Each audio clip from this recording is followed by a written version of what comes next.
renowned commercial artist, was trying without luck to sell the Madden Automobile Company an advertising campaign featuring his long, lithe, and leggy petty girls. But his luck changed for the better when Connie Madden, the boss's daughter, showed up and took an instant liking to the artist. She was on her way to Paris to divorce her latest husband. But before leaving, she would become Petty's patron, giving him an income, a fashionable apartment, even a butler named Beardsley, provided the artist give up popular art and turn to serious painting instead. Now, it just so happened that there was to be another girl in Petty's life, Professor Victoria Braymore, great-granddaughter of the founder of Braymore College. Victoria! Oh, Dr. Crutcher, has President Webb spoken to you yet? No, we want to see you in his office at 3. It's about your trip to the educational conference. I have an idea. Professor Whitman. Good morning, Professor Whitman. Good morning. I have an idea that Professor Whitman has put her 2 cents in. I don't think 2 cents will be quite enough. Now then, Victoria, dear, ever since that awful accident took your mother and father from among us, we've all tried to look after you, act as, well, sort of your guardians. You've been more like parents. Precisely why we're so concerned about your going to New York without a chaperone. Traveling companion. Since Professor Whitman came to us with the idea, we feel she's the logical one to accompany you to New York. Oh, well, it was very thoughtful of you, Professor Whitman, but knowing you'd all be concerned, I've already asked Dr. Crutcher to accompany me, and she very kindly consented. Didn't you, Dr. Crutcher? Oh, yes. Yes, indeed. I sometimes feel the board educated you well, but didn't pay quite enough attention to your character. The important thing is to answer those charges of Braymore as old-fashioned and antiquated, and to have a good time. Yes, but I'd stay away from those vulgarities known as Broadway plays. Oh, the theater's all right. It's those awful smoke-filled nightclubs. It's the drinking that makes him so awful. I'd say it was the dancing. Some of the shameful exhibitions That's people hot. nowadays... Please. Knowing Victoria as we do, I see no point in all this discussion.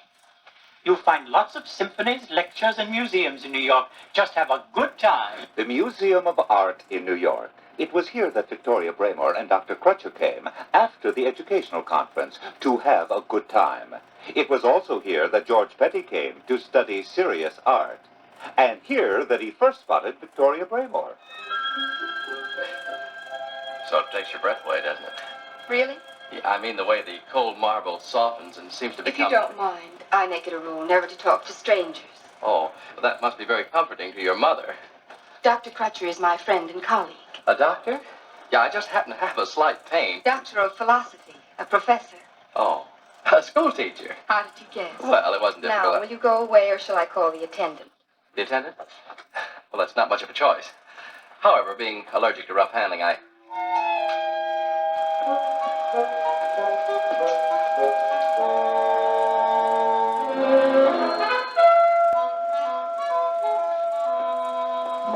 Dr. Crutcher. Dr. Crutcher, how are you? Very well. Thank you. Well, this is indeed a great surprise and pleasure. How are things at the old school? Braymore. Braymore, yes. It hasn't changed a bit. Still stuck in the mud. Good old Braymore. Well, I guess you didn't recognize me, did you? Oh, well. Oh, I know how it is. So many students coming and going. True. But I think I do recognize you. You do? Class of 39, wasn't it? Dr. Crutcher, you are amazing. No, not really. It's such a joy, running into former pupils. Yes. Especially when they're as nice as you are. Well, thanks. Are there any other Braymorites in town? Just Victoria Braymore herself. Sure you remember her. Oh, naturally, yes, of course. She'll be awfully pleased to see you. Well, Oh, Victoria, I want you to meet one of our alumni, Mr. it is George Petty. Of course. Victoria is the youngest member of the faculty now. The youngest and the prettiest. Now, Dr. Crutcher, enough of this modesty. What do you do now, Mr. Petty? Besides hang around museums and... Well, I'm a painter. Yeah, an artist, you know. Oh, how marvelous. Have you any pictures here? Well, not yet. However, if you'd like to see some of my We'd work... love to see some of your work. That's how they all wound up minutes later in George's apartment. You don't seem very impressed. I imagine it's a good photographic likeness. Don't you like good photographic likenesses? I think art should express the artist. Couldn't this have been done with a camera? If I thought so, Miss Braymore, I would have used a camera. Well, These are some others over here. I did these between portraits in case I ever give a one-man show. Very interesting indeed. Now, this has some spirit and life. I'm afraid, Miss Braymore, you will never be an art critic. That's just some stuff I used to play around with in the old days. Those days are definitely over. Oh, but it's charming. It has style and humor. It's completely inconsequential. Of course. But it's more suited to your personality. In spite of Victoria's sarcasm, George found he couldn't forget her. He invited her out that night, and, surprised, she agreed to go, but on the condition that George bring a friend for Dr. Crutcher. Lacking a handy friend, George took his butler Beardsley, introducing him as his Uncle Ben. Then, in a switch, found himself stuck with Dr. Crutcher. Oh, you should get your uncle to give you some lessons. I'm learning a lesson tonight I'll never forget. So sorry. Sorry. I can't take it. Must be that glass of wine you had. Seems I can't hold it as well as my uncle. Well, perhaps a little fresh air would help. It's a very good idea. 4 or 5 hours, I'd not be as good as new. You stay right here. Uncle Ben will see you home, if he can still see. Send me the bill, Paul. Yes, sir.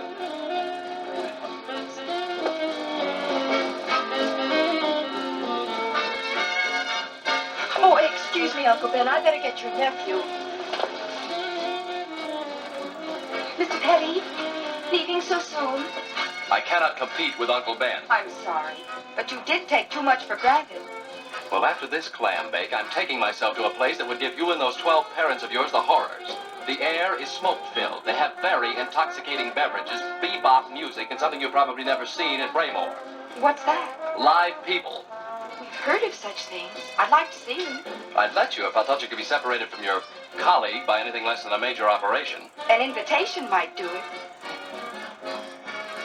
I'll get your things.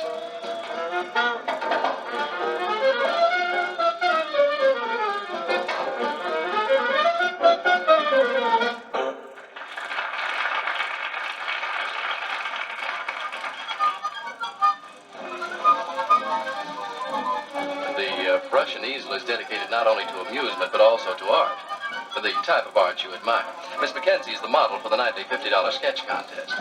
Model in just that little fur? No, she'll probably wear a hat, too. Doesn't anyone object? Well, just the police. Oh, this place has been raided for police many times. But what's a little raid among artists? Wish to withdraw? I'm a teacher, Mr. Petty, not a reformer. What a night this would be. Inside the brush and easel, the teacher would buy a trick doll, upset a waiter's tray and splash her dress, then run into the powder room while model Patty Mackenzie disrobed on stage for all the artists in the club. Uh-oh, here we go again.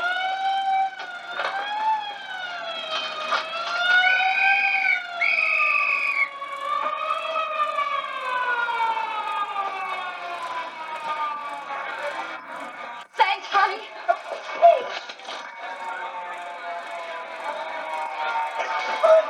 I never saw so many cops in my life. They must be coming out of the woodwork. Cops?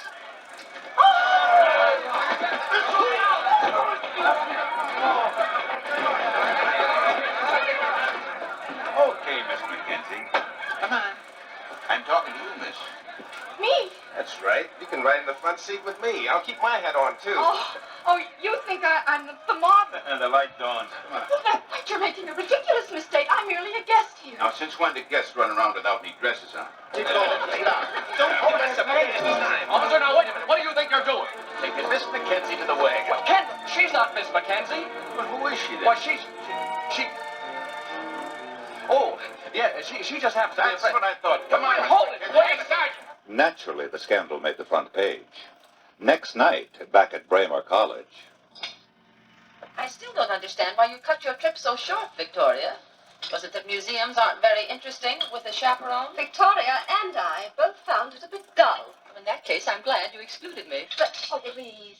We mustn't deny the professor the pleasure of being unpleasant. All right, you. You can start clearing the dishes. This is Andrew Tepps, our new handyman. Good evening.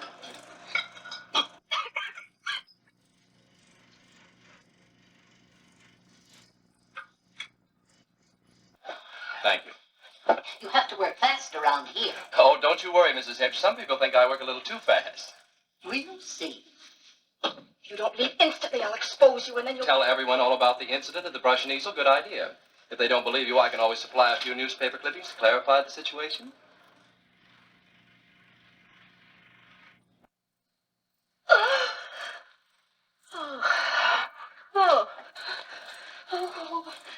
think I'll go to my room. Thank you, Dr. Crutcher. You're being very cooperative.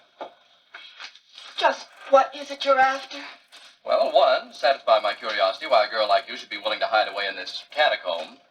And two, convince you that you got the wrong impression of me at the brush and easel. We were discussing art. Andrew is a student in his spare time. I forgot my purse. Yes. I mean, yes, sir. A great little invention, the brush and easel. Or brush and easel.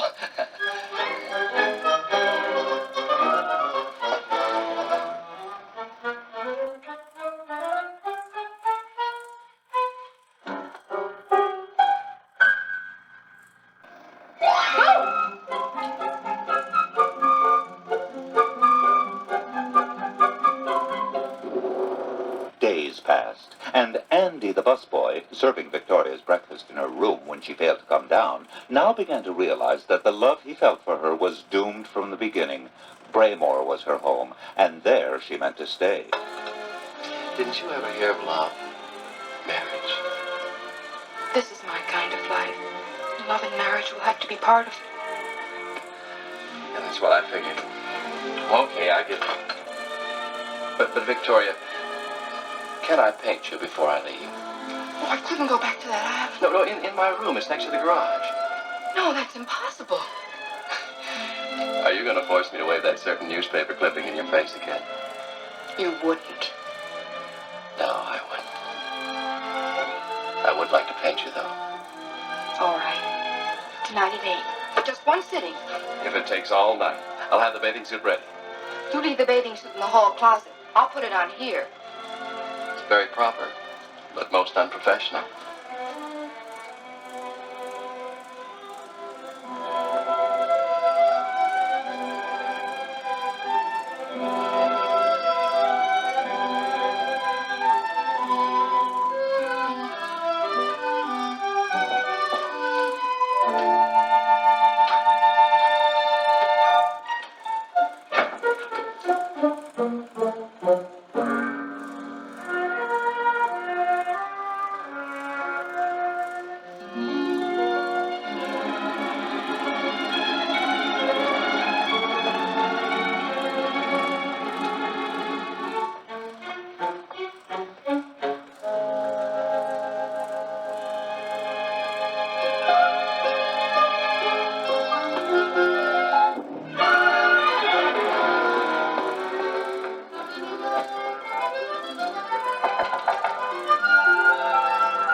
Are you sure you're not better at this sort of thing than you are at serious painting?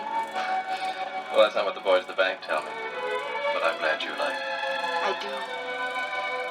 Very much. It's yours. Mine? I won't need any reminder of the girl on that canvas. You may. Well, that's very kind of you. Oh, don't worry. I'll wrap it and hide it in your closet. Well, you've got to get some sleep, and I've got some packing to do.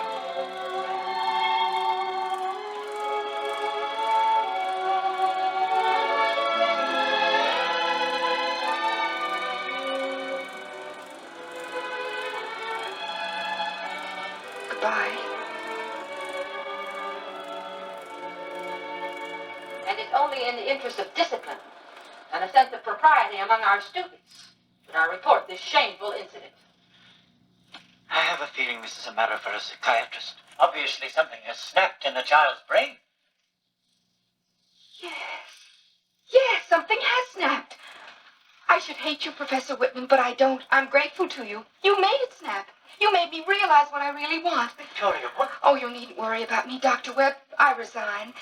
With thanks for everything. You've been wonderful, all of you.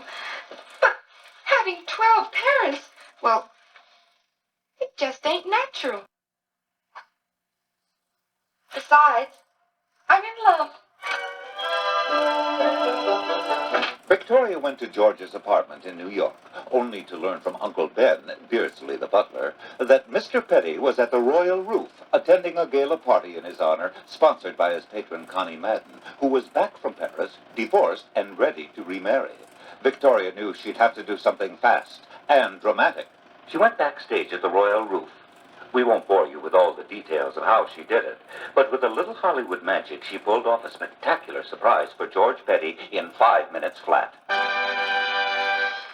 Ladies and gentlemen, Mr. George Petty has arranged to present in person his creation and protege, the Petty Girls.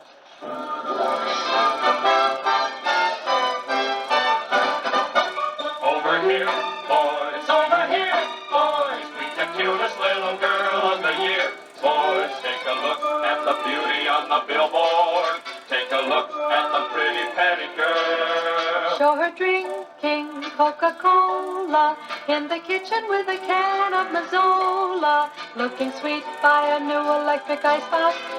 All at once it becomes a pretty nice box. Which twin has the Tony is not just baloney. When There's a pair of pretty girls underneath those curls, lend an ear, boys over here. Boys, meet the pilots and the gals of the year. Boys in the flesh, they're the ladies who are known as the Petty Girls. While Connie Madden's father and his social cronies beamed in approval, Victoria presented a living Petty Girl calendar, dramatizing the months of the year in a stunning razzle-dazzle parade. The winter season isn't really born till old December comes a-knocking. Suppose you rubbed your eyes on Christmas morn and found it in your stocking. George, I've been thinking about what you said that morning. I want you to handle all the artwork on my new car. Father, you know very well George isn't doing that sort of thing anymore. Connie, why must you always remake every man you take a shine to? Bundy was just a fiddler in a Hungarian restaurant. She had to make him a symphony conductor. Ronnie was a radio crooner, and she had to push, and I mean push him into Grand Opera. Make a long hair out of him. She's made a long hair out of you, too. I've heard about enough. So have I. George, where are you going? To get a haircut. You have seen the girl for every month of the year. Now we'll give you the girl for every day.